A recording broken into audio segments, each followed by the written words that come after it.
Going on with us here, of course, outstanding sports host, Nashville Sports Radio, king of college football talk. We're going to get into some college basketball with him for a moment here. And I mean, there are teams in college football that you have to enjoy watching wriggle, suffer through a miserable season or a tough stretch or just a loss when they're not used to it. I like watching Clemson wriggle. I like watching Notre Dame do the same thing.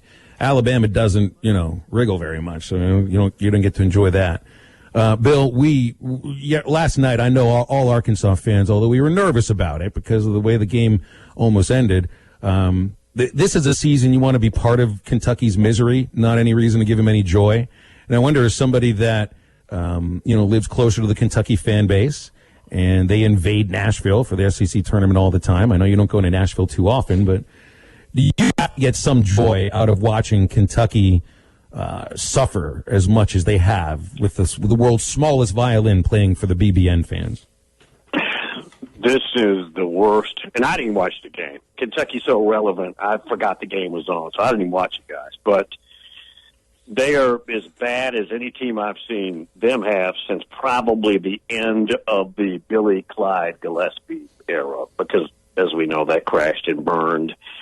Then you had the later stages of former Arkansas coach and then Kentucky coach Eddie Sutton's last year crash and burn at Kentucky. And those teams, particularly the Eddie Sutton team, had All-Americans all over the place on that team before they all decided to transfer out of there. But, yeah, I don't know that I've seen a team like Kentucky, by their standards, not really do anything. I guess they defend pretty well in their long when he can get them to try, but offensively they're bankrupt. Yeah, and without them hitting 14 threes, which I think is the most they've hit in 8 or 9 years, they would have been totally blown out yesterday. And I mentioned the idea of this tournament, the SEC tournament, which of course is the Kentucky Invitational in Nashville, and they just totally take over all of downtown. I wonder, though, is there even a need for a conference tournament when you think about the NCAA says you got to have 7 days straight of negative tests to be allowed into the NCAA tournament bubble, which is obviously the reason why the Big Ten made the move yesterday by moving their tournament to Indianapolis. So with that thought, why would we even have an SEC tournament right now? So Kentucky can maybe play well and get in? I don't really... Good answer. Really, you've seen Vanderbilt. There's no use there either. Look, the tournament, regardless of a pandemic, a lot of coaches don't like it anyways. Mm-hmm. And that would be the coaches who are knowing they're getting in anyways. But Calipari's never been they went in a lot, Kentucky, but he's never been a big fan. Krzyzewski's not a big fan of the conference tournament. But, yeah, they're not going to – look, it's an event. There's money to be made off of it, even though I'm sure we'll have the crowd limits and all that. And I don't think they'll ever do away with it. Yeah. I kind of feel the same way about the SEC baseball tournament. And which really, the coaches are do we have to play this? Do we have to play this? Of course, moneymaker, television inventory. I think you can draw a parallel between the basketball and baseball tournaments in this league.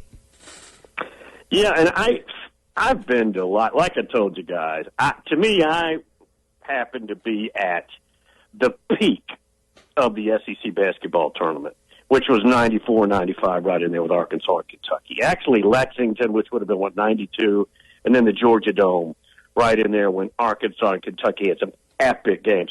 There's never been anything like that in this league since then, and that was, 25 years ago?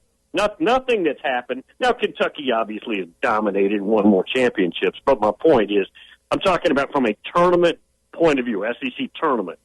That was the peak, and I can tell Arkansas fans who aren't old enough that in 1994-95, right in there, Arkansas brought as many people to Atlanta as Kentucky did, which is unheard of. Yeah, and they would call the Southwest Conference tournament the Razorback Invitational in Dallas pretty much. So amazing. It does feel like a long time ago because it is. Hey, I wondered what you thought about, so there's been so much conversation throughout the last few years about the dominance of Alabama football under Nick Saban and the dominance of the Patriots under Bill Belichick. And obviously now, Tom Brady has kind of separated himself from Belichick with this Super Bowl title under the Bucs.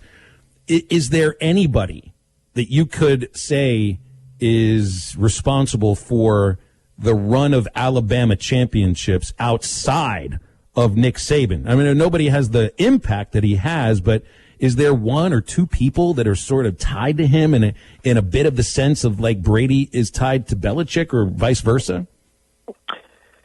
Well, obviously it can't be a player because they come and go. There have been lots of outstanding players. Coaches on that staff come and go a lot too, usually because they get a offer that's an upgrade because of what they've accomplished at Alabama. You know what? I may surprise you. Maybe Miss Terry, the wife.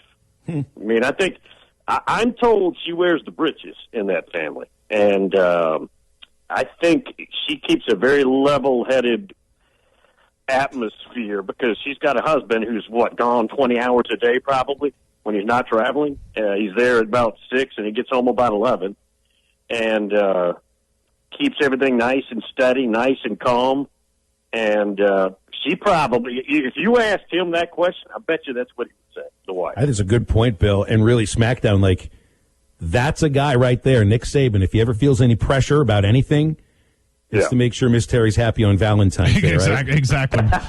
Exactly. Well, he owns a Mercedes dealership, so I don't think presents aren't a problem for him, I don't think. Before I do have a couple things I want to ask you about Valentine's Day for me and my significant other at the moment. But I want to get your thoughts, too, on this. Terry Bowden, he's taken over at ULM.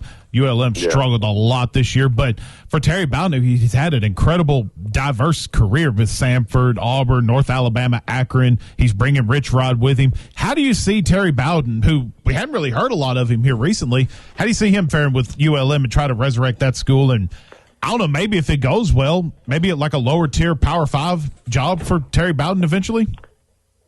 I'm a big fan of, Bobby Bowden and the Bowden family, Tommy, Terry, all of them. I've never been a big Terry guy. I mixed emotions on how well that, and I like Rich Rodriguez. I've known Rich a long time too. Terry Bowden, when he was out of coaching back in the Sirius XM days, he would come on the show once a week, and I didn't even arrange it. Somebody in New York arranged it. And he was terrible. And not only that, but when Rich Rod, now think about this, his dad used to be the West Virginia coach before he left for Florida State in the 70s. When the West Virginia job came open, Rich Rod left for Michigan. Terry had his agent call me to help him. Now, again, they lived there. I mean, he coached there. His dad was there and everything else. I found that very odd. Anyways, I'm not a big fan of his as a winning football coach compared to his dad. So I probably think it won't end well. Now, Bill, here's the question I've been looking forward to asking you because you give great answers and you give great advice. So I need your advice now. Okay. Valentine, you can hear the fear in his voice. I know he can. So these two, Matty T and Phil, they've been giving me a lot of advice about Valentine's Day and maybe putting some pressure on me because I've got a new significant other that's me and her have been together. We've been probably close to a month now. Should I feel any Valentine's Day pressure coming up this weekend? I would think so. Oh, because you got to remember, you can only lose with the wrong decision here. So, oh, God. yeah. I mean, you're set up for failure here. So I would meet with your confidants and make sure you get this one right. You don't want to blow. Now, is this something you want to continue? Yes, absolutely. Okay. Yeah. No. There's nothing more important here. Not talking about some ball game or. No. Make sure you get this right. Do you know her friends? Maybe find out from her friends. So, so one of the questions I asked them was like, her birthday comes 2 weeks after Valentine's Day, and I've already got a trip planned for her birthday. And I guess, I don't know, do I need to, ball out for Valentine's Day and ball out for both for her birthday, or, baby step into Valentine's Day and just go crazy for her birthday weekend? If you want this to work, which you just said you do, you've got to overdo it both times. Okay, fair enough. I can handle that. Yeah, because if you take a loss somewhere in there, it could be trouble. I can handle that. Before I throw it back over to Phil, what's the best Valentine's Day gift you've given to your significant other? Probably a big.